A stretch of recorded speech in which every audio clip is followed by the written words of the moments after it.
Hello and a very warm welcome. You are watching Race to Power. I'm Molly Gambhir. We've got a very special lineup for you tonight. First, we start off with the latest coming in from Indonesia. It's been a big day for the relationship between India and Indonesia. And we get you the key takeaways from the Indian Prime Minister's visit to the country and the MOU signed and the other crucial developments. We also get you up to speed with a big twist in the race to power in the UK. The Reform UK leader Nigel Farage has announced the resignation from his constituency to contest a by-election again. We tell you more about why this move was taken, the messaging and the implications.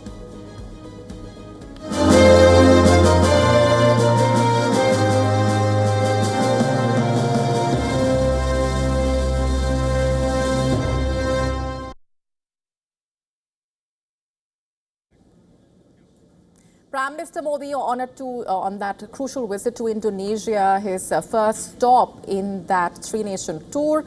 And from the onset of the Prime Minister's arrival there, the interplay of personal and diplomatic warmth has been visible between him and the Indonesian president. In fact, earlier in the day, Prime Minister Modi received a ceremonial welcome at Indonesia's presidential palace. Horse-mounted guards, a ceremonial guard of honor and vibrant traditional cultural performances marked the arrival of the Prime Minister there. He was personally received with a warm hug by the Indonesian President. Prime Minister Modi and the Indonesian President held a bilateral meeting. Prime Minister Modi was joined by the National Security Advisor and the Foreign Secretary. In a joint address, the Indonesian President and the Indian Prime Minister underscored the deepening bilateral ties between the two sides, describing the growing partnership as a new golden chapter that holds significant promise for the 21st century. Let's now take a look at the key agreements that have been signed between the two sides. In the defense sector, India will be supplying additional batteries of BrahMos missiles to Indonesia. Both sides have also signed an agreement on air-to-air missile cooperation agreement. Apart from this, the two nations also plan to jointly develop the port which overlooks the Strait of Malacca and is 100 miles away from India's Great Nicobar Port project. Prime Minister Modi also received India's highest civilian honor. The honor recognizes Prime Minister Modi's contribution in strengthening the India-Indonesia partnership and deepening the historic friendship between the two countries. And apart from this, Prime Minister Modi became the first Indian Prime Minister to address the Parliament of Indonesia. Prime Minister Modi reaffirmed India's commitment to working with Indonesia to strengthen the voice of the Global South.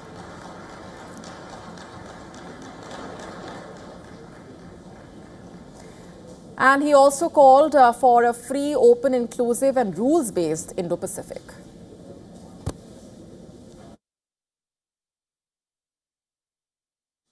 Bharat free, open और inclusive Indo Pacific का प्रबल समर्थक है। Bharat Indo Pacific में freedom of navigation की बात करता है। इसके लिए हमने आसियान को केंद्र में रखा है।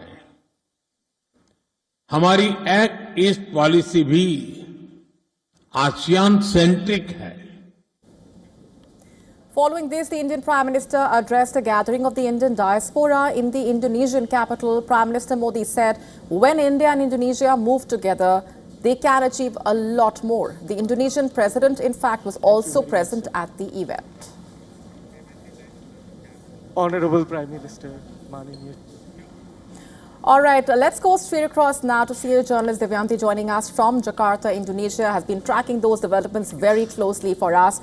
Let's just begin by asking and talking about the key takeaways from the MOUs that were signed and how they essentially serve as a major boost to the ties between the two countries across several sectors. Also, the messaging coming in from the two leaders talking about the significance of the partnership. India, Indonesia signed 16 agreements spanning defense, critical minerals, space, healthcare, and education. The critical minerals partnership is arguably the most strategically important for Indonesia over the long term. It supports Indonesia's downstream industrial ambitions. By partnering with India on processing and securing supply chains for critical minerals, such as nickel, Indonesia can further move up the global EV supply chain. There's also a lot of other types of memorandum of understanding. One of them is a MOU that creates broader economic benefits. The agreements that were signed are expected to encourage investment, technology, transfer of technology, helping Indonesians create higher value jobs and strengthening its manufacturing base.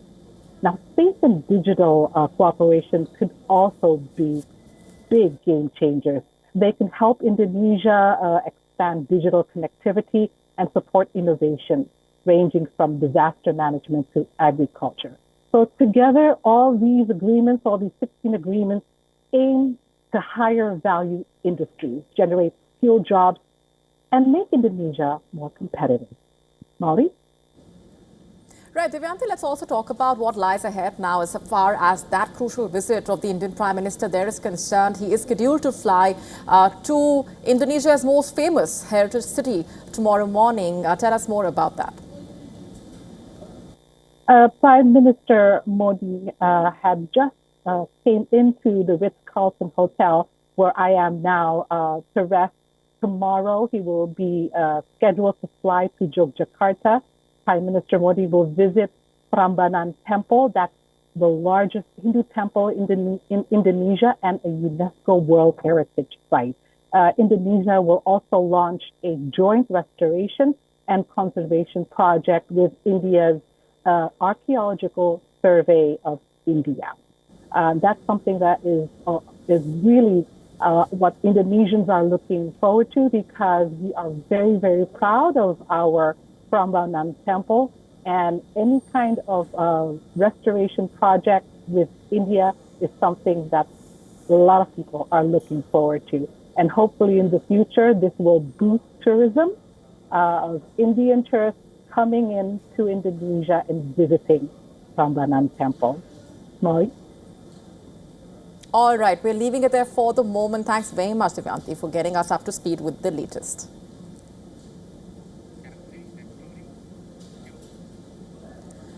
Let's now shift focus and talk about what's happening in the UK, a major development. Nigel Farage has thrown a political curveball, in fact, just a short while back. The Reform UK leader has announced his resignation from his constituency only to contest a by-election again. In fact, he has pegged this as a people versus establishment litmus test for himself. Listen to this. I've thought about it hard, and I've decided today I will resign as a Member of Parliament for Clacton-on-Sea, thereby forcing a by-election, which would happen, I hope, in short order. No, I've decided that the people of Clacton should be the judges of my actions. This will be a people versus the establishment by-election.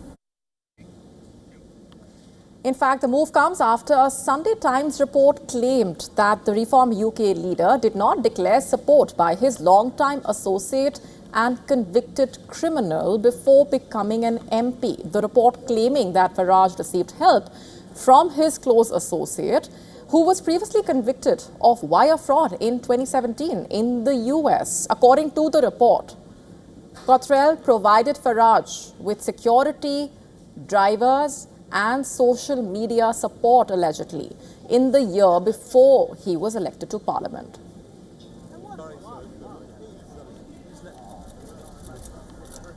In fact, the UK newspaper reported that Farage potentially breached parliamentary rules, allegedly, by failing to declare them. After Farage was elected MP, he declared some gifts from Cottrell, including a trip to Belgium and a flight. In fact, the Sunday Times claiming other forms of support were not disclosed, allegedly. So interestingly, this move that's been taken by Nigel Farage, of course, that he is saying will be a litmus test for himself, coming at a very crucial time, also sending out that larger message in a way after this report has also emerged, which has claimed that Farage received help from that close associate, allegedly, who was previously convicted of wire fraud in 2017 in the US. In fact, the report also says that Cottrell allegedly provided Farage with social media support in the year before he was elected to Parliament.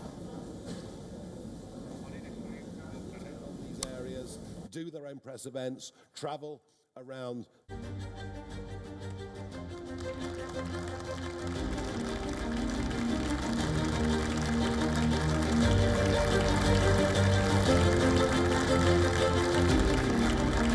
So please welcome to the stage our head of BTE, Richard.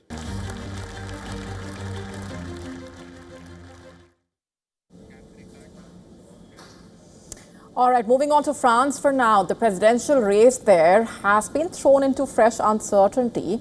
A pivotal court ruling has reduced the sentence of the far-right leader Marine Le Pen, but questions do remain over her potential presidential bid in the next elections. Let's break it down. An appeals court in Paris basically has upheld a guilty verdict against the National Rally leader. The case centering around a fake job scandal allegedly involving the European Parliament. While reducing her sentence, the court sentenced her to 1 year of house arrest to be served with an electronic monitoring tag. Additionally, the court has barred her from holding public office for 15 months. The ban will expire this year, leaving the door open for her to mount a leadership bid. The appeals court's ruling, in fact, marking a significant reduction from last year's lower court verdict, which had imposed a 5-year ban on Le Pen from holding a public office. Le Pen has earlier said that she may decide against running if the sentence prevents her from campaigning. Her decision on whether to stay in the race is still awaited. If Le Pen decides not to run, the National Rally could turn to its 30-year-old party president, Jordan Bardella. Remember, he has emerged as one of the most prominent figures in France's far-right movement. Recent opinion polls suggesting National Rally is well positioned to lead the first round of next year's presidential election, although surveys remain divided over who would prevail in a runoff. Some polls indicate Bardella could perform even better than Le Pen. With France's presidential election now less than a year away, the court's ruling has kept Marine Le Pen's political ambitions alive, but whether she chooses to enter the race could prove decisive for the future of the French far right. It could prove decisive.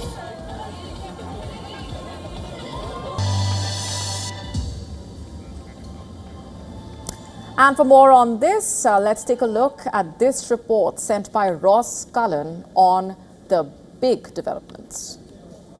Well, this is the Paris Appeals Court you can see behind me in the centre of the French capital, where Marine Le Pen learned her new sentence on Tuesday. It's been changed, it's been reduced. It's now 3 years in jail, 2 of which are suspended, 1 of which must be spent wearing an electronic bracelet. Now, she has previously said she wouldn't run for president if she's made to wear an electronic tag, and she will be made to wear one. So we'll have to see if she stands by that decision or if she changes her mind and wants to run in the 2027 election, which will be the first one since 2017 without Emmanuel Macron, who cannot stand for 3 consecutive terms. Marine Le Pen's guilty verdict was upheld for the misuse of EU funds. However, her original ineligibility length of statement for 5 years being barred from public office has been changed and reduced, so she could technically run. However, it's likely that she will be replaced by Jordan Bardella, who's her 30-year-old protege, the leader of the National Rally party. Marine Le Pen is the leader in Parliament. Jordan Bardella is the party president, and he is waiting in the wings to take over over from Marine Le Pen if she does not contest the 2027 presidential race. Ross Cullen, WION, Paris. Shifting focus, midterm elections in the US on the horizon, and the battle for control of the US Congress is already heating up as the Republicans search for a winning message. The country's President Donald Trump is turning to a familiar Cold War playbook, it seems. Trump is casting the Democratic Party as a communist threat, framing the vote as a choice between what he calls common sense and left-wing extremism. Trump has repeatedly described the Democratic Party as a, quote, communist menace. And he argues that November elections are a civilizational battle rather than a conventional political contest. During speeches at Mount Rushmore, remember, and at events marking America's 250th anniversary, Donald Trump warned that communism must be cut out like a cancer. At a separate religious gathering, he accused the Democratic left of being hardcore, godless godless communists, hardcore godless communists. He accused them of wanting to destroy traditional American way of life. This strategy coming amid the rise of socialist Democrats. In recently held Democratic primaries, Socialist Democrats have defeated established Democrats in New York and Colorado. The New York mayor, remember, is leading this socialist shift in a way within the Democratic Party. Trump is now equating democratic socialism and communism. Democrats, on the other hand, say the attack is designed to distract the voters from economic pressures, rising cost of living, and questions about Trump's own record.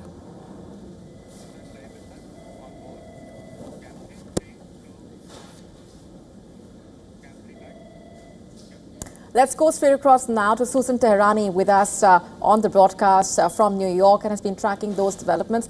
Susan, what do you make of the message that's being sent out? Of course, ahead of the midterm elections, a number of questions, concerns have been doing the rounds about what the strategy really is going to look like and what the message really goes out at this point. Yeah, this really has all to do with the midterm elections. We really see both sides talking about this ideological battle for the future of America, aside from policy and which direction America should really go to.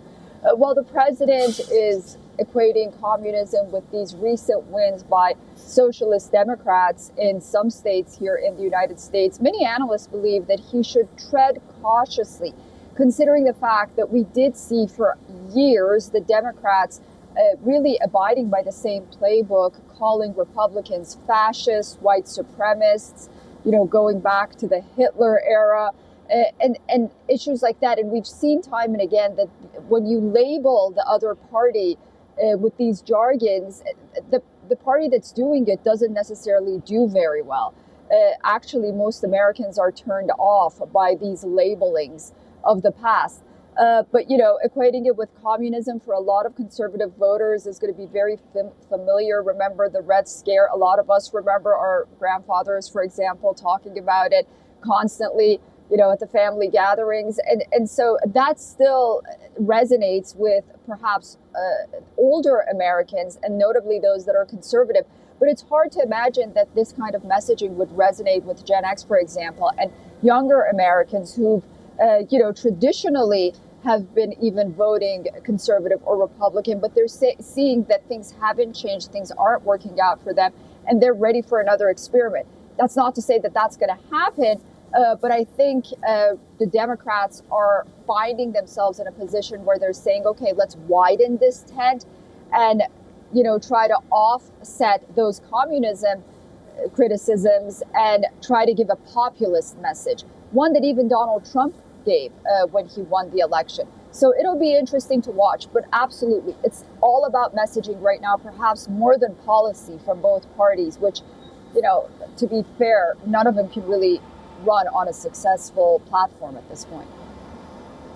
Yeah, I was just coming to that, Susan, before we let you go. You know, when you mentioned policy, because let's just talk about the way in which the war in Iran, for example, has impacted Trump's approval ratings on the ground in America and the anti-war sentiment in a way. But that's just one aspect, talking about the economic policies as well and the larger impact on the Americans on the ground. So as of now, like you're saying, it is about the optics and the messaging, because if people were to give out a report card, when it comes to the policies, there are a lot of gaps. Absolutely. And for the Democrats as well, we saw that since President Trump came into office for a second term, for example, they have not been able to rally around a single messaging, bringing in working Americans that left their party and perhaps voted for Trump during the previous election.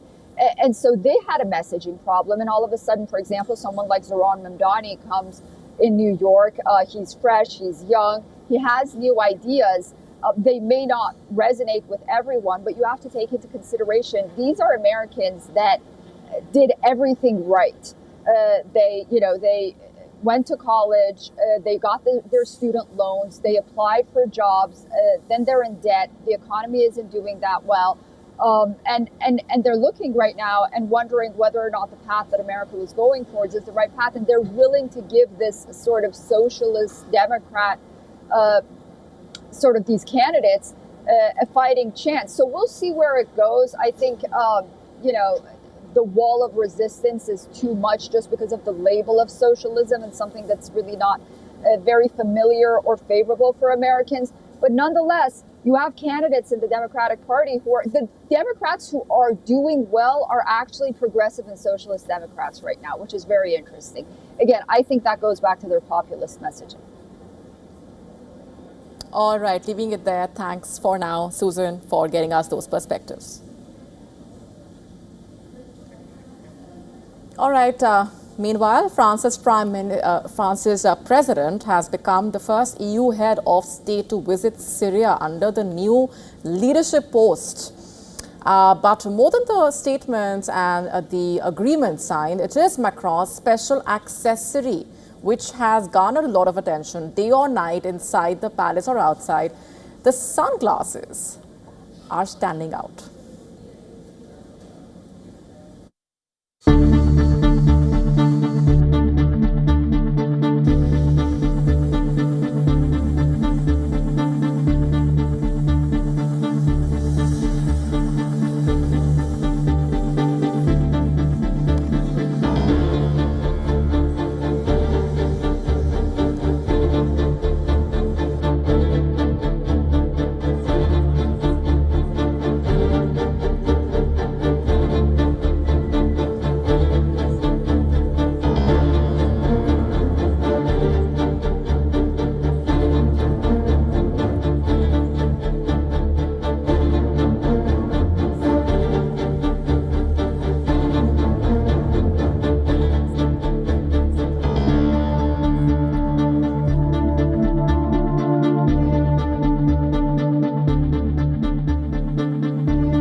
All right, on that note, it's a wrap on this edition of Race to Power.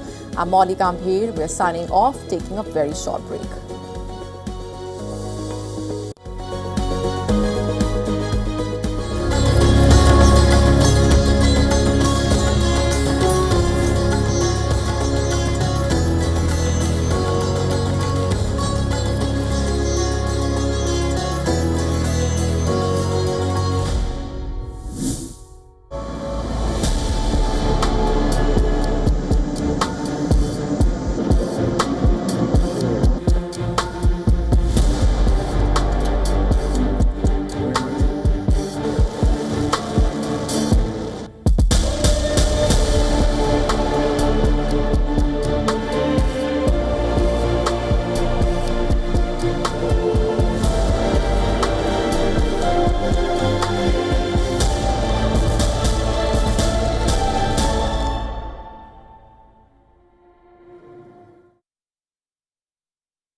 In this rapidly changing world, is your health keeping pace?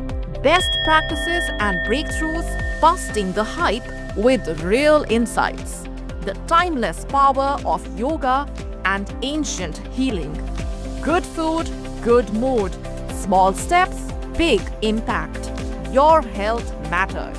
Only on WION World is One. Because nothing matters more. The stress of our world can take a toll on our physical and emotional health. Here, in New York's Catskill Mountains, lies a luxurious place of healing called WION Wellness Center. The WION Wellness Center provides 500,000 square feet of natural methods to manage diabetes, hypertension, chronic pain, obesity, depression, anxiety, and other conditions. We use the traditions of centuries-old natural science from India, yoga, Ayurveda, acupuncture, and naturopathy in personalized programs that help you take charge of your own health. A minimum 5-day stay is recommended for best results. Book now at yo1.com. In-depth coverage of global issues broken down into facts, figures, and simple words. Backed with analysis from field experts who truly matter, because we believe in decoding the real picture for you. So you get a much wider and deeper understanding of stories from around the world, a 360-degree analysis. An award-winning documentary series, week after week creating the maximum impact. Watch WION Wide Angle at these times on WION World is One. The Israeli drone is above our heads all the time in Lebanon. More than 200,000 civilian homes have been destroyed. This looks like it used to be a toy for a little girl. Can't but wonder while I'm walking between all of this rubble, how many lives were destroyed, how many kids were traumatized, how many women lost their families. If this isn't a war crime, then what is? From the southern suburb of Beirut, I'm Radi Francis for WION World is One. In-depth coverage of global issues broken down into facts, figures, and simple words. Backed with analysis from field experts who truly matter, because we believe in decoding the real picture for you. So you get a much wider and deeper understanding of stories from around the world, a 360-degree analysis. An award-winning documentary series, week after week creating the maximum impact. Watch WION Wide Angle at these times on WION World is One.